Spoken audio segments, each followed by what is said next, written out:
ಒಳ ಮೀಸಲಾತಿ ಜಾರಿಗೊಳಿಸುವಂತೆ ಒತ್ತಾಯಿಸಿ ಬೀದರ್ ನಗರದಲ್ಲಿ ಮಾದಿಗ ಸಂಘಟನೆಗಳ ಕಾರ್ಯಕರ್ತರು ಅರೆಬೆತ್ತಲೆ ಹೋರಾಟ ನಡೆಸಿದರು. ನಗರದ ಅಂಬೇಡ್ಕರ್ ವೃತ್ತದಿಂದ ಜಿಲ್ಲಾಧಿಕಾರಿ ಕಚೇರಿಯವರೆಗೆ ಬೃಹತ್ ಪ್ರತಿಭಟನಾ ಮೆರವಣಿಗೆ ನಡೆಸಿದ ಮಾದಿಗ ಸಮಾಜದ ಮುಖಂಡರು, ಕಾರ್ಯಕರ್ತರು ಕೇಶ ಮುಂಡನ ಮಾಡಿಕೊಂಡು ಆಕ್ರೋಶವನ್ನ ಹೊರಹಾಕಿದ್ರು.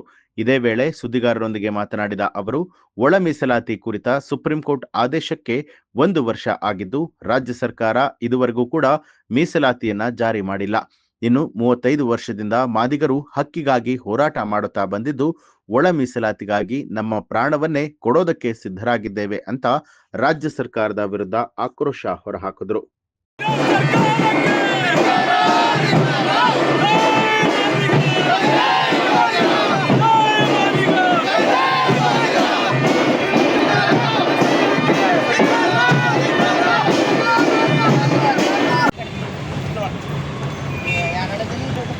ಅಯ್ಯಯ್ಯೋ ಅಯ್ಯಯ್ಯೋ ಅನ್ಯಾಯ ಅನ್ಯಾಯ ಅಯ್ಯಯ್ಯೋ ಅಯ್ಯಯ್ಯೋ ಅನ್ಯಾಯ ಅನ್ಯಾಯ ಬೇಕೇ ಬೇಕು, ಒಳ ಮೀಸಲಾತಿ ಬೇಕು, ಬೇಕೇ ಬೇಕು, ಒಳ ಮೀಸಲಾತಿ ಬೇಕು, ಬೇಕೇ ಬೇಕು, ಒಳ ಮೀಸಲಾತಿ ಬೇಕು. ಮೀಸಲಾತಿ ಹೋರಾಟಕ್ಕೆ ಜಯವಾಗಲಿ, ಮಾದಿಗರ ಮೀಸಲಾತಿ ಹೋರಾಟಕ್ಕೆ ಜಯವಾಗಲಿ, ಜಯವಾಗಲಿ ಜಯವಾಗಲಿ, ಒಳ ಮೀಸಲಾತಿಗೆ ಜಯವಾಗಲಿ, ಜಯವಾಗಲಿ ಜಯವಾಗಲಿ, ಒಳ ಮೀಸಲಾತಿಗೆ ಜಯವಾಗಲಿ, ಮಾದಿಗರ ಮೀಸಲಾತಿ ಹೋರಾಟಕ್ಕೆ ಜಯವಾಗಲಿ, ಜೈ ಮಾದಿಗ, ಜಯ ಮಾದಿಗ, ಒಳ ಮೀಸಲಾತಿ ಹೋರಾಟಕ್ಕೆ ಜಯವಾಗಲಿ, ಒಳ ಮೀಸಲಾತಿ ಹೋರಾಟಕ್ಕೆ ಜಯವಾಗಲಿ, ಒಳ ಮೀಸಲಾತಿ ಹೋರಾಟಕ್ಕೆ ಜಯವಾಗಲಿ, ಜಯವಾಗಲಿ ಜಯವಾಗಲಿ, ಒಳ ಮೀಸಲಾತಿ ಹೋರಾಟಕ್ಕೆ ಜಯವಾಗಲಿ, ಏನೇ ಬರಲಿ ಒಗ್ಗಟ್ಟಿರಲಿ, ಮಾದಿಗರ ಮೀಸಲಾತಿ ಹೋರಾಟಕ್ಕೆ ಜಯವಾಗಲಿ, ಮಾದಿಗರ ಮೀಸಲಾತಿ ಹೋರಾಟಕ್ಕೆ ಜಯವಾಗಲಿ, ಮಾದಿಗರ ಮೀಸಲಾತಿ ಹೋರಾಟಕ್ಕೆ ಜಯವಾಗಲಿ, ಏನೇ ಬರಲಿ ಒಗ್ಗಟ್ಟಿರಲಿ. ಏನೇ